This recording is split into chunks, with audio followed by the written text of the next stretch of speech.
Welcome back to another art lesson. Before we start, I would like to share a Bible verse with you. Yet the news about him spread all the more, so that crowds of people came to hear him and to be healed of their sickness. But Jesus often withdrew to lonely places and prayed. From Luke chapter 5, verse 15 to 16. Now, Jesus was very busy with his ministry. He was walking on water, he was healing the sick, he was feeding the people. But he still took time out to be alone and prayed.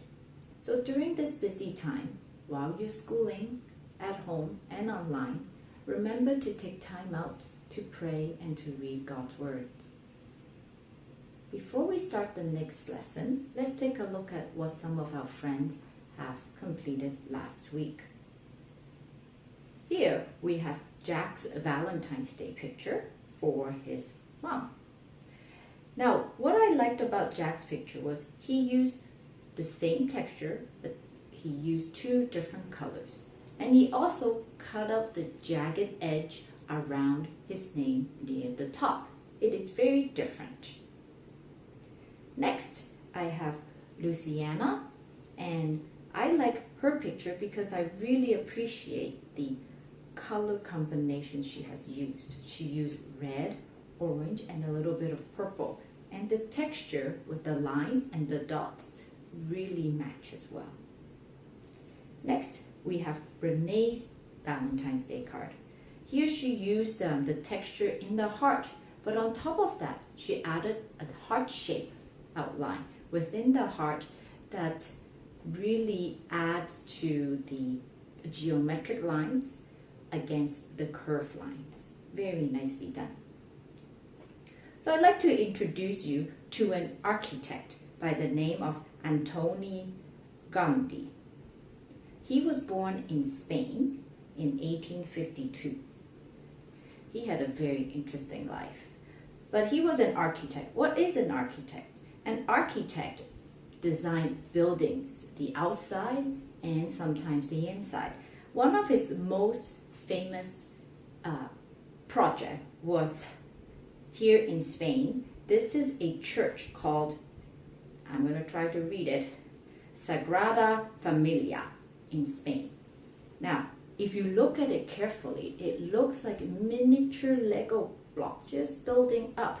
But he designed this, and it is very, very large. It's probably larger than any building you have seen in Hong Kong. And he also designed other buildings in Spain, and he likes to add a lot of texture and lines to it. So that is what you are going to do today. Well, you are not going to be an architect, but you are going to be making a cityscape with texture. Now, over the last two lessons, we created different types of texture around your house. So we are going to continue to apply that technique, but today we are going to be using wax crayons. This is what you are looking for at the end. I have created two compositions. Here, what we are learning to do is to create a texture building. You are going to look for shapes of as well as the windows of the building, and you are going to apply different color and different texture to create this composition. We are learning to create shapes of buildings and also to create a variety of texture rubbing. What I am looking for, shapes that represent buildings and also interesting texture. For this lesson, you will need wax crayon, color paper, scissors, and glue. So please watch the video for further instructions. This is what we are looking for at the end of your lesson. A building with some texture. So to begin with, we are going to create some texture with crayons. I'm going to make two types of texture. One is with my leaf. The other one will be with my Lego.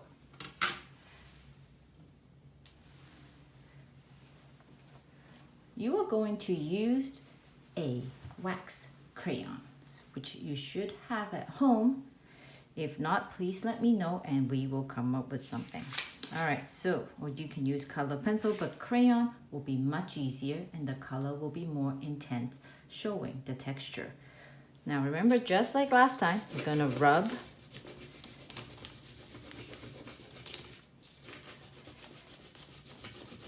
Use the side of the crayon and do your rubbing. All right, so I'm gonna move my leaf to create some more texture.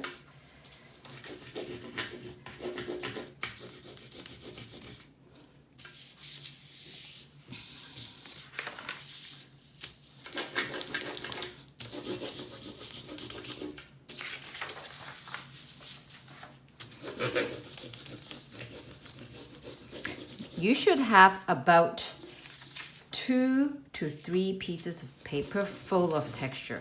Each texture should cover half a page. Always ask your parents whether you can use whatever surface you are for the texture rubbing. And the other side, I'm going to do Lego.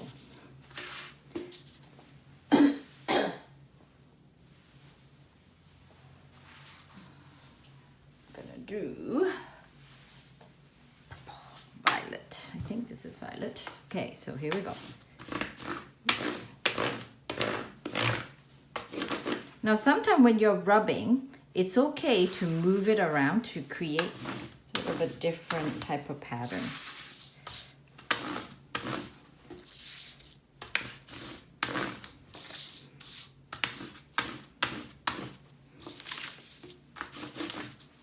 There we go. So now I have 4 pieces of texture. There it is. Next, I am going to think about the building as well as the windows. I'm going to use the green. When you are thinking about the building, if you look around you, or just to think about what building you see around the city of Hong Kong, you can think, usually most of the building, they're fairly tall. So you look and see, okay, I'm going to make a tall building, maybe with a bit of a slant at the top and come down. So you can use a pencil or you can free cut. You don't have to necessarily go to the edge. You can pick the area of the most, with the most interesting texture. So I'm gonna go up.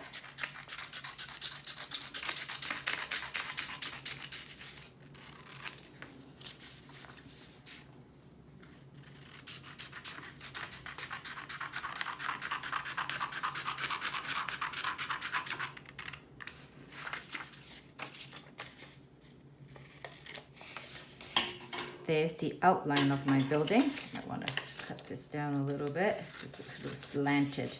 Not good to have a slanted building. There we go. So here's my first building. Now I'm going to add some more details to the building. I think I will go with, I have made some red texture earlier, so I'm going to use this. I'm going to have some square windows. I was going to use some circle windows, but I didn't like it, so I decided to go with some rectangle.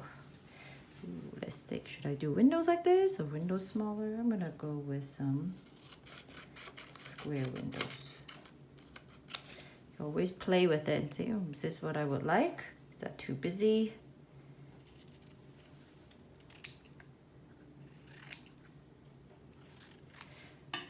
So here's my window. 1, 2, can have it slightly slanted. 4. I can have more. Cut this in half and cut this in half. So I'll have 8 windows here. 1, 2, 3, 4. So there's my first building. I can leave that on the side. Now, so my first building is nice and tall. Maybe I can think about making a shorter building. You can look through the texture that you have created I think a yellow building would be nice. Ooh, maybe like the Space Museum will be round. That would be kind of neat.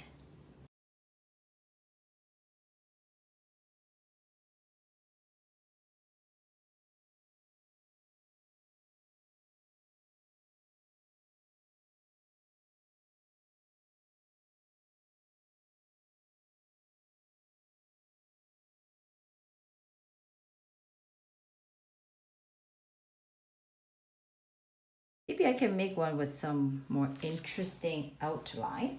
For that, I might need to use my pencil to help me.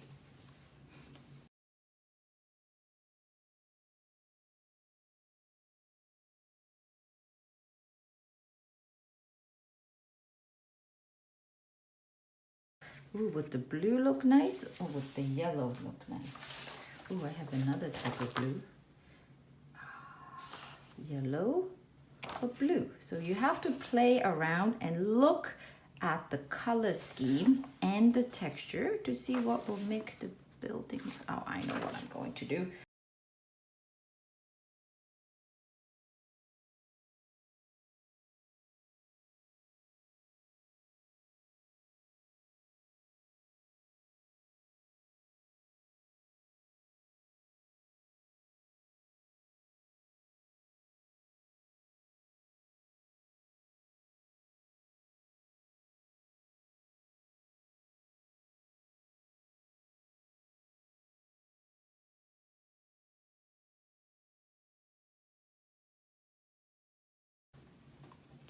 Okay, so once you have reached this stage where you have created all your buildings, you are going to start gluing all those cool texture together. Then we will put the picture together. Might add some more details around here. So once you are here, start gluing. I'm gonna come back and then show you what to do next.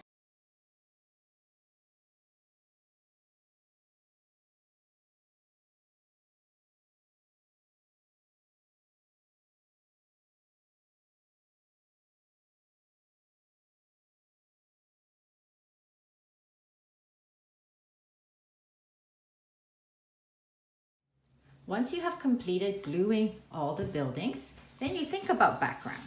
If you have color paper at home, then you can just go ahead and pick one that matches your building the most.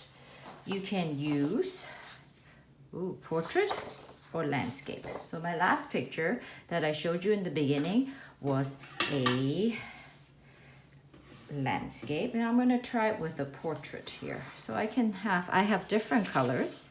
If you don't have, don't worry. I'm going to show you another way. So here's my first one. Now, when I put my building on, look, oh no, it's not quite enough room. That's okay. You can have the building overlap each other, just like this.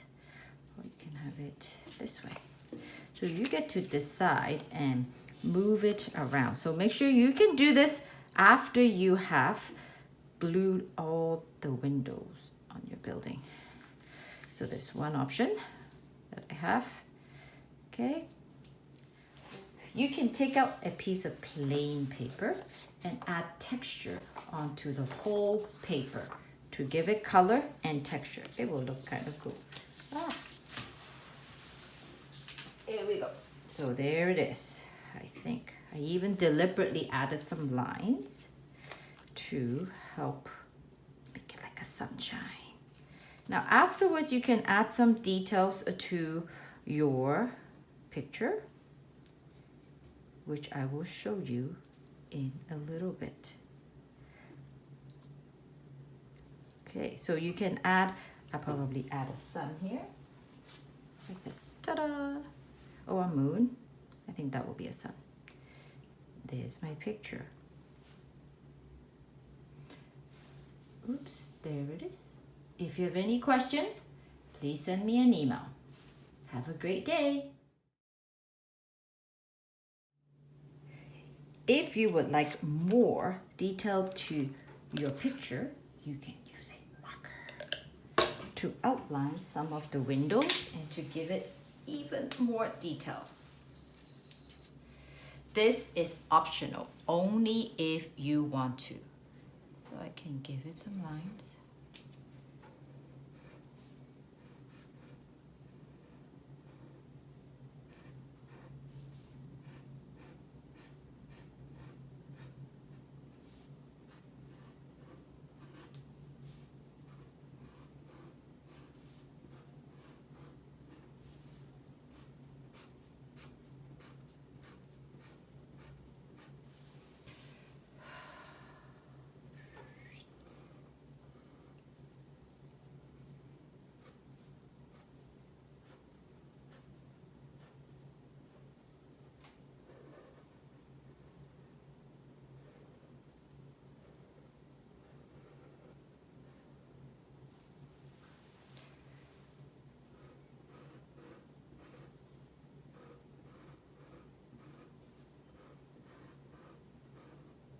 This is completely optional, but it is kind of fun to do. Now I'm only using lines and I'm only using a black marker. I'm not creating any other additional shapes. So there it is.